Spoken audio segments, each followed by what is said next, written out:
Welcome to Nigerianomics. Nigeria is trying to do in 5 years what it has never done in 50. Build a $1 trillion economy. The question is not whether that sounds ambitious. The question is whether it is mathematically possible. Before we go any further, reduce this entire conversation to one idea. Nigeria is trying to more than double the size of its economy in dollar terms in 5 years. Everything else in this video is just detail. Before we talk about $1 trillion, we need to agree on where Nigeria is starting from. And that depends on which number you use, because Nigeria just rebased its economy. In 2025, Nigeria updated its national accounts to a new base year, 2019. The IMF confirmed this rebasing raised the nominal GDP figure by over 40%, capturing sectors that were previously invisible in the data. The digital economy, informal agriculture, modular refining. The IMF used current prices, put Nigeria's GDP at around $285 billion in 2025. Other estimates using different methodologies place it closer to $440 billion. Here is why that matters. The further you are from $1 trillion, the steeper the climb. Even at the more optimistic figure of $440 billion, you still need to more than double the size of the entire economy in 5 years. How fast is Nigeria actually growing? The IMF projected 3.9% real GDP growth in 2025. For 2026, they forecast 4.2%. The World Bank's number for 2026 is 4.4%. Those are not bad numbers for a large emerging economy, but they are nowhere near what is needed. To understand how extreme that is, Nigeria would need to grow faster for longer than at any point in its modern economic history. Let us be precise, because much of what is circulating publicly gets this wrong. The government's own position, stated by the Minister of State for Finance in early 2025, is that Nigeria needs to sustain annual GDP growth of between 10 and 12% to reach $1 trillion by 2030. That sounds ambitious until you run the math. Independent analysts working from a 2025 GDP of roughly $441 billion arrive at a very different number, closer to 17.6% growth every single year from 2026 to 2030. That is not a rounding difference. That is the difference between ambitious and historically unprecedented. The World Bank put it more bluntly in its October 2025 Nigeria Development Update. The economy would need to grow at roughly 5 times its recent pace to reach that target. Nigeria has never sustained double-digit real GDP growth for 5 consecutive years. The closest it came was between 2003 and 2010 during an oil price supercycle and a once-in-a-generation telecoms expansion. Both were structural shocks. Neither is repeatable at the same scale. And there is one more variable, often overlooked but critical. Nigeria's GDP is measured in dollars but produced in naira, which means if the naira weakens, the dollar value of the economy falls, even if real output is rising. So the exchange rate is not a side issue, it is built into the target itself. The government's strategy is built on a simple idea. Fix the fundamentals, unlock private capital, and let growth follow. On paper, that logic is sound. The question is whether the execution matches the ambition. So what is the plan? The government has outlined a set of interlocking pillars, each designed to remove a different constraint on growth. Pillar 1. Fiscal reform as the foundation. On his first day in office, President Bola Tinubu removed the petrol subsidy and unified the exchange rate. Both moves had been politically avoided for over a decade. The IMF confirmed in its June 2025 Article 4 consultation that implicit fuel subsidies were effectively eliminated by October 2024, although it noted that the full fiscal benefits have yet to materialize. These reforms were designed to do three things: free up government revenue, restore credibility with international investors, and impose a more realistic price signal across the economy. In other words, reset the foundation. Pillar 2. Private sector-led growth. The government is explicit about this. It cannot fund this transition itself. According to the Minister of Budget and Economic Planning, speaking to an EU parliamentary delegation, the private sector is expected to provide 86% of the investment required to reach the $1 trillion target. That is either a clear-eyed recognition of fiscal reality or a quiet transfer of responsibility, probably both. Pillar 3. Oil production recovery. Nigeria's baseline assumption is straightforward: produce more oil. The target is 2 million barrels per day. By mid-2025, production had recovered to 1.68 million barrels per day, up from years of theft-driven disruption in the Niger Delta. That recovery matters. Oil still accounts for roughly 30% of government revenue, according to the IMF, which means this pillar is not about growth alone, it is about fiscal survival. Pillar number 4. Non-oil diversification. This is where the strategy becomes more ambitious. Non-oil exports rose 24.75% in the first quarter of 2025, reaching $1.79 billion. For the full year, exports hit 12.36 trillion naira, up from 9.09 trillion the year before. Agriculture, manufacturing, and solid minerals are doing more of the work. The government is also pushing industrial clustering, textile parks, automotive plants, and food hubs inside special economic zones, with a stated aim of positioning Nigeria as a manufacturing base for ECOWAS. The direction is clear. The scale is the question. We go on to pillar number 5, tax reform. Nigeria's tax to GDP ratio sits at roughly 10%, one of the lowest globally. The sub-Saharan African average is closer to 16%. Most developed economies exceed 30%. That gap is not just a statistic, it is a constraint. The government has introduced a package of reforms to modernize VAT, adjust company income tax, and digitize collection. The IMF has signaled that this is moving in the right direction. But tax reform does not deliver overnight, it compounds slowly. And finally, the Ministry of Industry has announced over $50 billion in investor commitments through roadshows and strategic engagements. But commitments are not capital, and announcements are not inflows. So let us examine the drivers, what could actually work. These are not guarantees of growth. They are conditions that make growth possible if everything else works. Set the politics aside. Based on the evidence, these are the forces that genuinely support the case for Nigerian expansion. Driver 1. Credit rating upgrades. In May 2025, Moody's upgraded Nigeria to B3. In November, S&P Global Ratings revised its outlook from stable to positive. Fitch Ratings maintained a stable outlook. These are not symbolic moves. They reduce borrowing costs.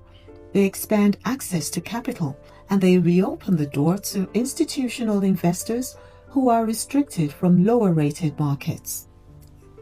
This is real money, but it is also conditional money. It stays only as long as the macro story holds. Driver number 2, demographics.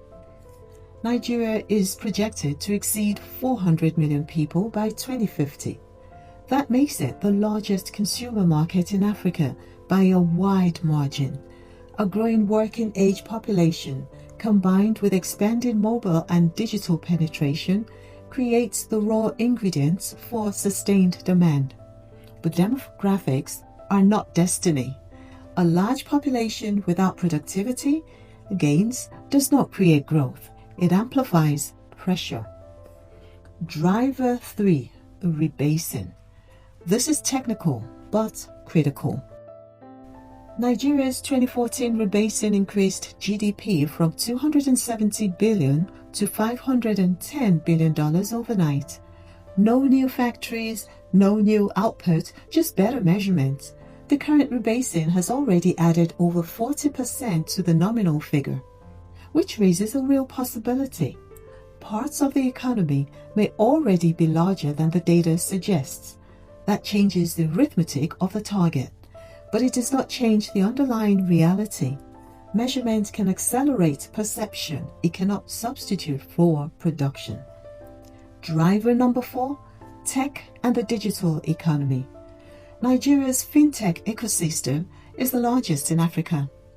ICT, real estate, and trade have driven a significant share of recent GDP growth. If broadband infrastructure expands and regulatory stability holds, the digital economy could become a genuine growth accelerator. But the sector is still a slice of the total economy.